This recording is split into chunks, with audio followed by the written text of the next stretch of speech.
Chegamos então ao fim das nossas palestras, dos nossos oradores. Quero agradecer a todos eles a presença nesta primeira Conferência Municipal de Bem-Estar Animal. Quero só apenas deixar uma palavrinha, ou seja, que estamos a falar em termos de bem-estar animal, ou seja, o Centro de Recolha Oficial desempenha também um papel bastante importante, porque ou a grande maioria dos animais que são recolhidos por nós são animais que são negligenciados, ou seja, são animais que chegam a nós maltratados, que a grande maioria das vezes precisam de tratamentos e de cuidados antes de poderem ser o objetivo final, que é encontrarem uma nova família e serem adotados. A tarde já vai um bocadinho longa, de qualquer das formas aproveito para então agora dar a palavra à audiência, a quem desejar fazer perguntas, sugestões, quer acrescentar alguma coisa em relação à nossa palestra. Boa tarde a todos. Quero primeiro agradecer o ter recebido um convite para estar aqui hoje. Para nós é muito importante, porque eu sou da Liga Portuguesa dos Direitos do Animal e há 30 anos que trabalho nesta área com as câmaras municipais de todo o país, inclusive há muitos anos com a Rosarinha de Castelo Branco.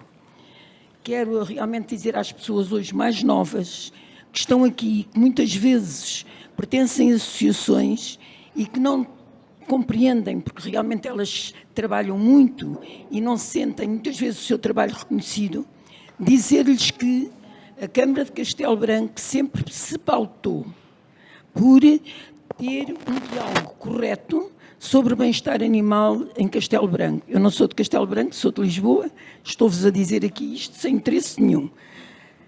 Congratulo-me precisamente pelo trabalho que vocês hoje aqui apresentaram, porque tenho ido a muitas câmaras e este está muito bem delineado por toda uma das equipes que aqui está presente. Gostaria de fazer três perguntas. Uma ao ICNF. Nós deparamos com um problema muito grande no país. Deparamos que a grande parte das associações do país, das câmaras do país, não estão a aderir às esterilizações. Principalmente as câmaras mais pequenas. Elas referem que não é suficiente, são câmaras pobres e que o verba que lhes é atribuído é impossível porque não têm quem lhes faça as esterilizações.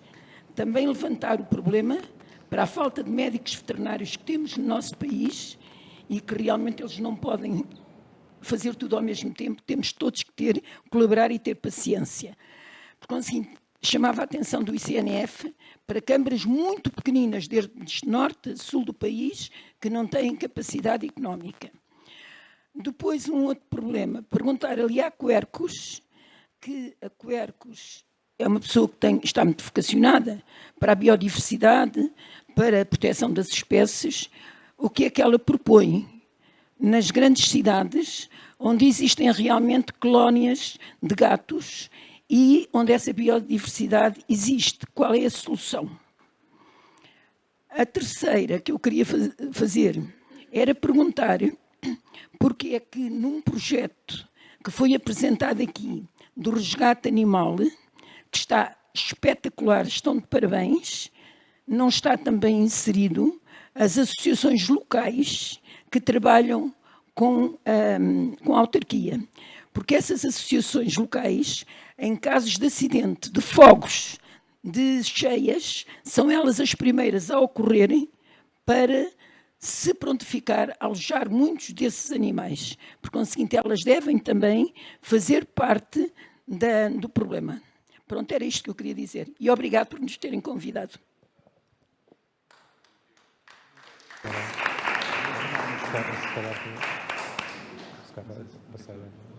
Sim, pode ficar responder ao engenheiro. Saudades dos nossos atividades são por um lado, temos assistido nos últimos anos a um esforço de disponibilizar maior capacidade para a intervenção ao nível do bem-estar animal. Também é verdade que colocou-se muita tónica nas infraestruturas, nos CROs, na construção das instalações para as associações zoófilas. O que é que acontece nesta circunstância e os programas têm vindo a sofrer alterações ao longo dos anos.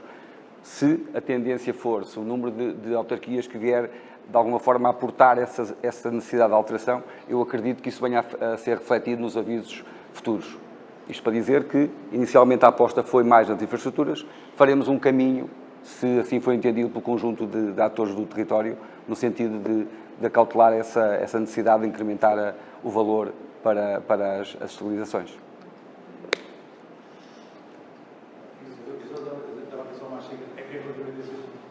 Eu acho que eu falava aqui um pouco e é bom ser utilizar o ICNF nesse sentido, porque esta senhora acho que abordou muito bem. Peço desculpa, como já não ouve muito bem, se deve sentar. Estamos a prolongar para além de uma hora do... Não, mas eu só queria só mais chega que é esse assunto, porque eu acho que a senhora pôs muito bem a questão, que é a dificuldade financeira das pequenas câmaras. Pronto, felizmente não é uma questão que se passa com Castelo Branco, eu nunca tive aqui problemas de orçamentação. O dinheiro que eu pedi para fazer as esterilizações foi o dinheiro que a Câmara me deu. Não posso ter dado desculpa que não fiz mais porque não tive dinheiro. Não, eu fiz mais porque não tive mais capacidade, porque a Câmara deu-me tudo o que eu quis.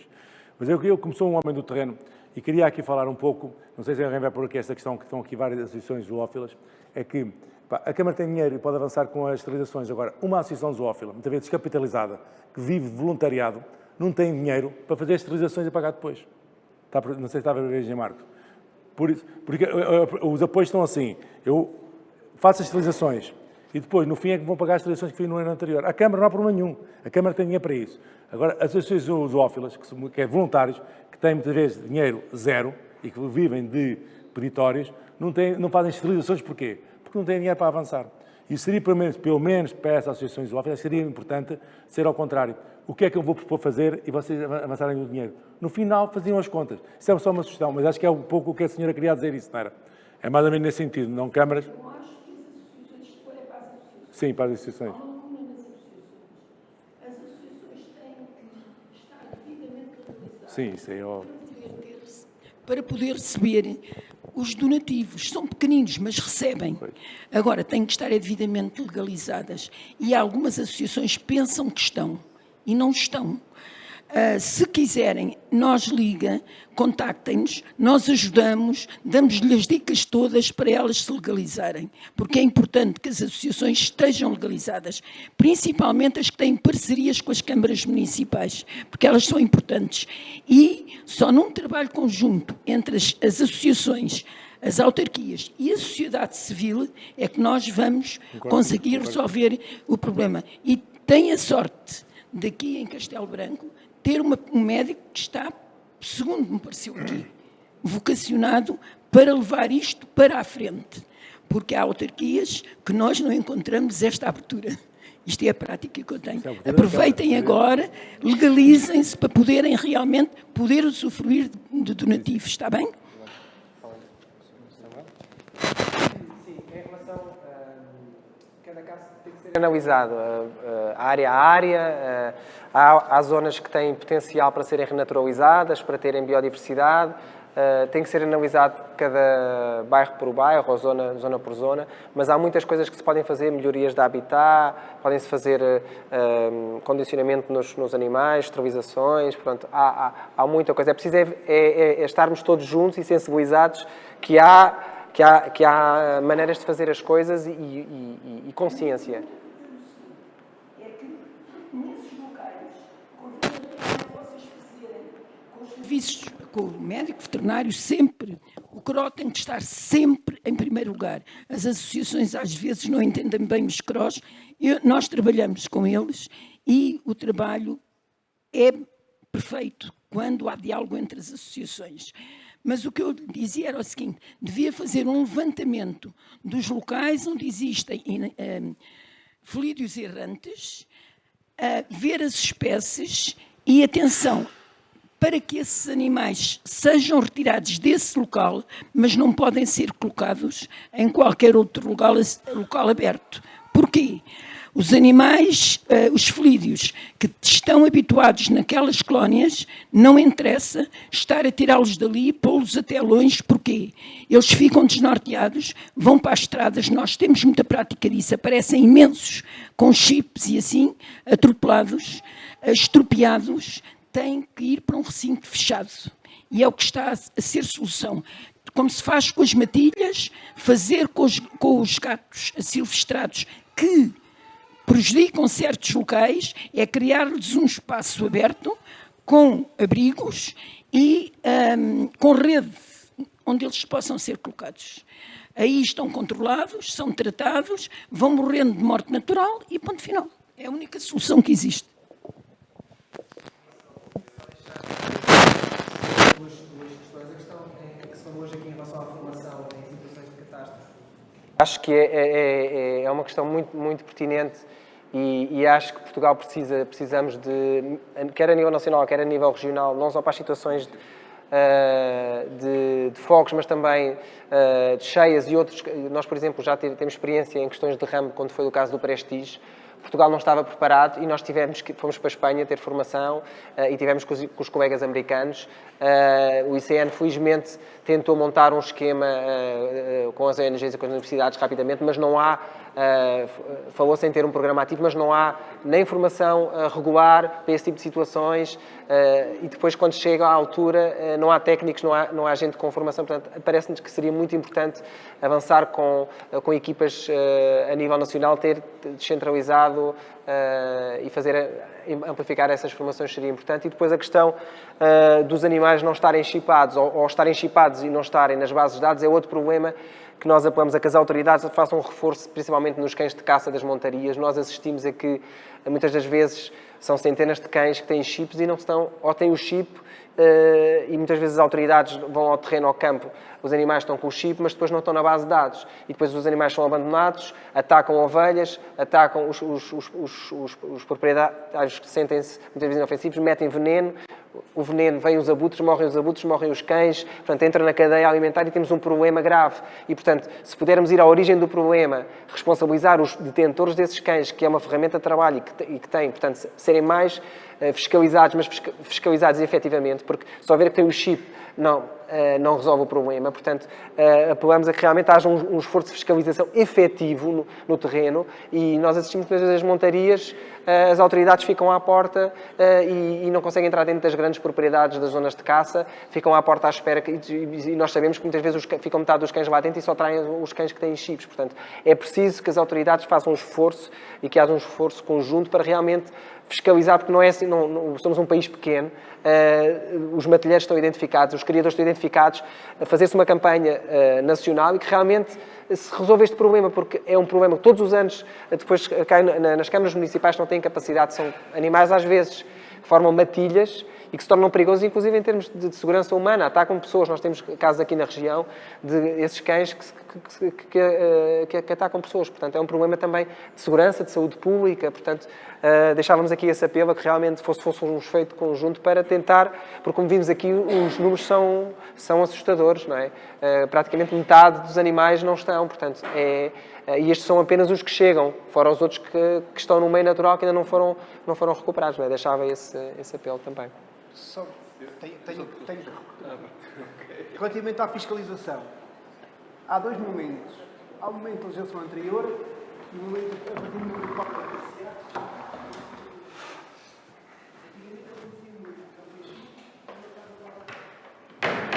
neste momento isso já não é possível. Ou seja, os cães que são chipados, digamos assim, por este novo regime, é a responsabilidade do registro, do médico veterinário, portanto isto já não acontece. Acontece com os cães do anterior regime e o que nós estamos a ver nas fiscalizações não é isso, é cães que não têm chip. E isso não acontece nas matilhas, acontece nos caçadores individuais. Ou seja, nas matilhas, por norma, o cão vai para a matilha quando já deu provas de que se consegue pegar na matilha e que faz determinado serviço. Os caçadores individuais é o contrário. Experimentar os animais e se os animais não servem, muitas das vezes é que os abandonam. Portanto, a situação atual com os cães novos, digamos assim, é esta. O que está para trás, e como sabem, os cães têm 10, 11, 12 anos de vida, depende, 7, 6, depende. O que está para trás, infelizmente, não dá para controlar. Nós temos um problema na fiscalização, que é, nós no terreno não conseguimos aceder às bases de dados. Nós temos um sistema que é, quando conseguimos ter alguém no escritório, ligamos com o chip e eles dizem-nos, mas nem sempre é possível. Às vezes acontece, nós identificamos as pessoas e depois, quando chegamos com o chip e afins, identificamos a quem é que pertence, chegamos ao serviço e vemos que, de facto, o cano não está na base de dados. Se de facto isso acontece, de vez em quando, não acontece muito, acontecia muito mais antes. Portanto, é uma situação que, em princípio, tende a melhorar. Em princípio. Relativamente à questão que me fez, eu possivelmente passei um bocadinho rápido nessa questão, mas logicamente quando se está a falar de um plano de ação, as associações zoófilas logicamente estão ali previstas, têm que ser ouvidas e logicamente agora numa fase de consulta pública têm alguma coisa a dizer. E também logicamente fazem parte dos grupos que vão atuar, dos grupos profissionais que vão apoiar, porque numa situação de uma ocorrência grave de uma catástrofe, não, lamento, mas não é só apenas o Dr. Álvaro e o enfermeiro Rui, por mais boa vontade que queiram ter, consigam resolver essa questão. Pensamos que as respostas já consigo responder à sua pergunta. Tendo em conta o avançar da hora, temos hipótese de ainda fazer mais uma pergunta.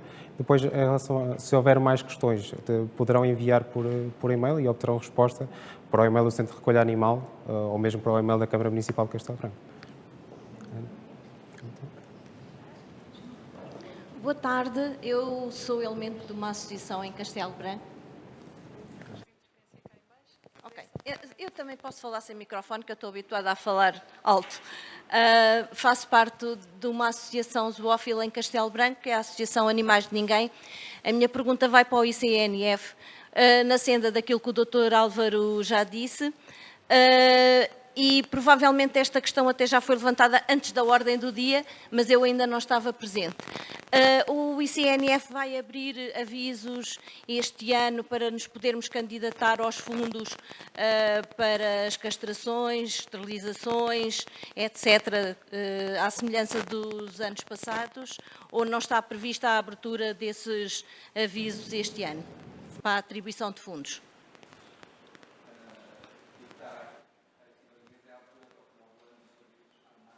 Com evolução dentro de cada um dos avisos, mas até ao final do ano serem publicados os avisos.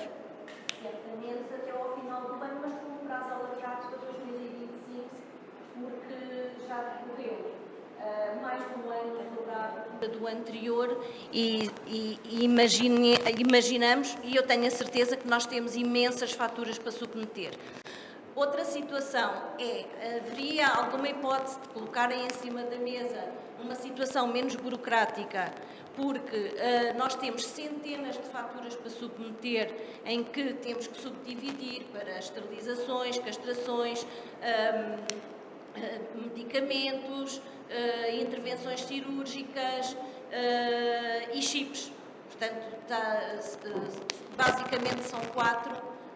Depois exigem imensas burocracias.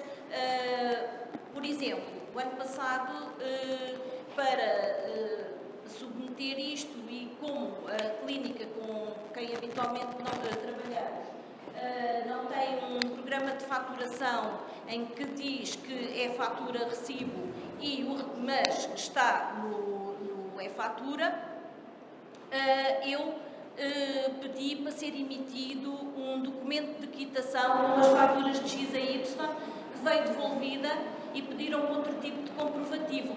É um bocadinho inexplicável porque foi assinado pela veterinária responsável da clínica, ela não me iria passar um documento de quitação se não tivesse tudo quitado.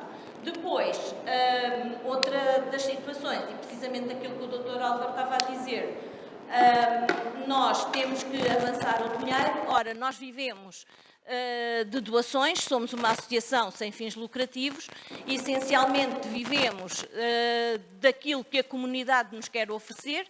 É extremamente difícil conseguirmos, e nós posso lhe garantir que em 2023 fizemos à nossa conta mais de 100 esterilizações e castrações, além do programa SER.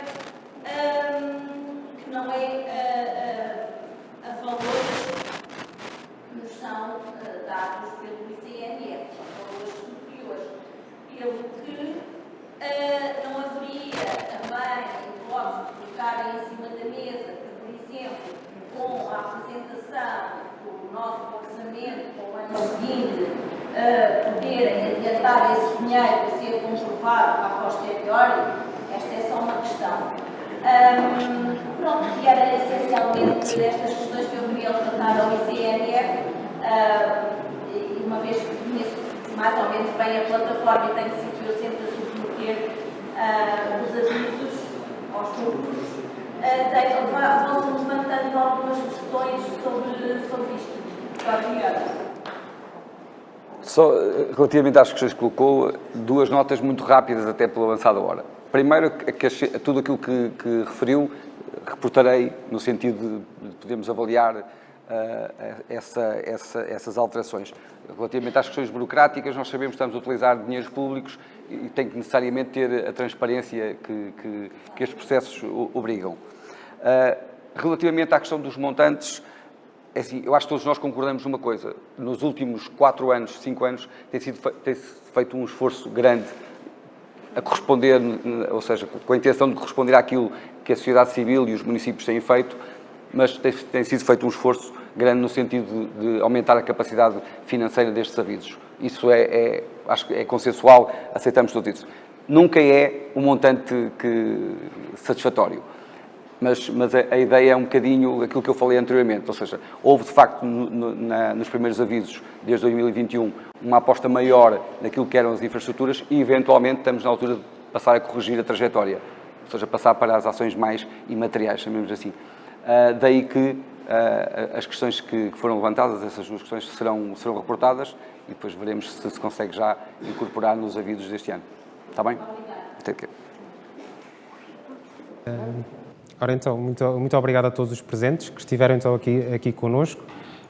Um agradecimento especial à doutora Laurentina Pedroso e ao engenheiro Marco Gomes, porque vieram de longe para estar aqui também connosco durante esta tarde, para debater este tema que é tão importante a todos nós. E aos restantes oradores, o nosso agradecimento.